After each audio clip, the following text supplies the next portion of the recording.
Você vai olhar para ele, vai mentalizar e vai, hoje, como o Bana do futuro, o que você diria para esse garoto aí, vendo toda a história, toda a trajetória que você passou, de todos os problemas, tudo que já aconteceu até hoje, o que você diria para ele? Faça o bem para colher o bem. É isso que eu iria falar para ele. Porque teve momentos na minha vida que eu fiz coisas erradas. Que eu me arrependo, e me arrependi, cheguei a pedir perdão para pessoas que eu fiz. Então, uma coisa que eu falo assim, vou contar uma coisa que eu fiz de errado, que é o que nós estávamos comentando agora. Eu já cheguei quando eu tinha 20 anos de idade, querer que amigos meus tocassem junto no esquema. Não queria que aquele cara tocasse, mas eu não me preocupava que o cara tinha uma família. Queria que mandassem embora o cara para colocar um amigo meu no negócio. Então isso era uma coisa que eu fiz no passado, que eu me arrependo. E a pessoa que eu já fiz isso no passado, eu pedi perdão pra ela. Pedi perdão, falei, cara, lá eu tava errado. Eu não devia ter feito aquilo lá, fui moleque e tal. O cara me perdoou e tal, mas é uma coisa que nesses anos pra cá que eu venho fazendo as coisas certas, e não é só certas no trabalho, é certas no relacionamento, é certo em tudo. Entendeu? As coisas vêm acontecendo. Mesmo se acontece alguma coisa, você tá com uma energia boa, você atrai coisa boa. Sim, sim. A energia vai trazendo coisas boas. É aquela questão energética, exatamente. Vai trazendo coisas boas pra mim. Então, assim, eu vou atraindo coisas boas. Então, eu tento levar esse dilema. O que eu falaria pra mim no passado é esse. Faça o bem pra colher o bem. Não faça o mal, senão você vai colher o mal. É isso que você falaria pra esse menininho que tá tocando a bateria aqui, que tá aparecendo aí na tela. Exatamente, isso daí.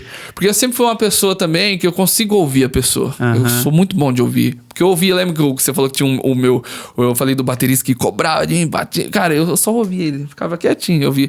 E foi cara, eu acho que ele foi uma divisão pra mim, que se não fosse ele também me cobrar daquele jeito, talvez eu estaria largadão. Precisava de um cara firme na época. Às vezes pessoas criticam essa postura hoje, né? Pra não ter isso, né?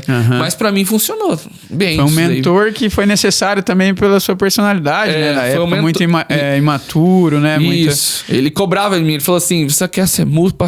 Pô, você tá ruim. Ele falava coisa... Às vezes você não precisa falar tão pesado, mas ele foi muito pesado comigo. Mas pra mim ele foi bom. Pra você conseguiu absorver o que tinha de importante. E é muito interessante você falar isso, porque assim, a gente trabalha muito com mudança pessoal, até o podcast, ele é uma iniciativa para isso mesmo, para a gente contar histórias aqui, para que as pessoas que nos assistem consigam pescar elementos que são incomuns para a nossa vida, tomadas de decisões, vezes que a gente erra, vezes que a gente cai, precisa se reerguer. Isso acontece na vida de todos nós.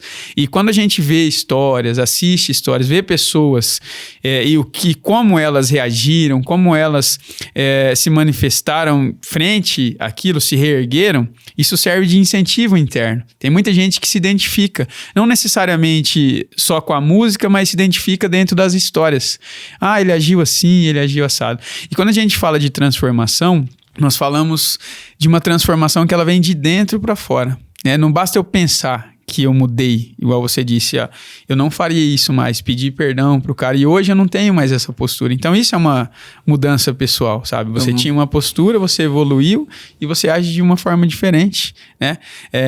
Essa ideia que a gente tem de que a gente não é capaz de mudar, que a gente nasce de um jeito e morre de outro, isso é uma ideia ultrapassada, não existe mais. Nem dentro da psicanálise, das neurociências, a gente acredita mais nisso, porque os neurônios se regeneram, então a gente tem totais condições. Eu comentei isso que você tá comentando aí. Eu comentei com um amigo meu músico, que eu fui ajudar ele. Eu fiz uma turnê do SESI no ano passado, que foi 18 apresentações em teatros.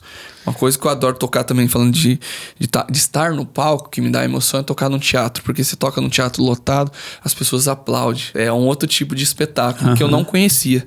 Eu tocava só com artistas no povão, mas quando você toca no teatro é um outro glamour. E a acústica do teatro é maravilhosa, né? E falando nesse evento, eu comentei com um amigo meu assim, ó. Falei desse jeito pra ele. Falei, olha, você tá repetindo um ciclo, cara. Se você ficar fazendo isso daqui, é uma repetição familiar que você vai ter. Por exemplo, assim, você sempre foi um cara problemático, que dá trabalho, que não sei o quê. Cara, para de fazer essas mesmas coisas. Você tá repetindo o ciclo. Então você tá se auto-sabotando. Que observação interessante. Você tá se auto-sabotando. Eu fazia isso no passado. Inconscientemente, eu me auto-sabotava inconscientemente. Dava um jeito de boicotar. Mesmo não querendo, boicotando. E eu falei assim, cara, hoje meu relacionamento tá com mais de 3 anos agora. Vai casar. Mas assim, isso daí eu aprendi com a minha noiva agora, que ela é psicóloga. Então ela me passou muitas informações sobre autossabotagem. E aí eu comecei a me autoanalisar na vida. Então eu faço um ciclo que eu tô repetindo as mesmas coisas. Mesmo eu falando assim, não, eu mudei, não, vai lá e repete. Você tá no automático. É o inconsciente que tá agindo. É muito difícil você sair disso daí. É muito difícil. Mas essa é a necessidade de se trabalhar internamente, né? As pessoas... E assim, um dos objetivos do nosso programa é esse, é divulgar mesmo essa necessidade desse trabalho interno. Você falou que a sua noiva é psicóloga, né? Eu sou terapeuta também. Então, existe essa necessidade de olhar para dentro de nós e perceber esses elementos, esses padrões de repetição, esses sabotadores, entende? Essas sombras do nosso inconsciente, que estão no nosso inconsciente, a gente não se dá conta, a gente acha que é um padrão de funcionamento normal. Enquanto eu não observar aquilo, não perceber que aquilo é prejudicial para mim, é ruim, cria essa atmosfera energética ruim, porque assim como a gente atrai coisas boas, a gente atrai coisas ruins para nós também. E faz tudo parte desse nosso padrão interno e inconsciente. Então, enquanto a gente não muda isso, as coisas não mudam na nossa vida, elas não vão para frente. A gente tá... você disse que está em processo de autoconstrução o tempo inteiro enquanto músico, a gente está em processo de autoconstrução ou de eliminar as coisas que não são naturais. Nossa, o tempo inteiro também. A gente está se autoconstruindo o tempo inteiro. Para justamente eliminar esses sabotadores. E quando a gente não tem essa percepção de autoconhecimento, a gente não tem essa noção de que as coisas estão se repetindo. Você provavelmente, por ter a noiva terapeuta e também ter feito terapia, você ativou essa percepção. Então você conseguiu ser o mentor desse seu amigo que e até hoje eu luto contra isso, entendeu? Isso o tempo inteiro, né? O tempo inteiro eu tô lutando contra isso daí.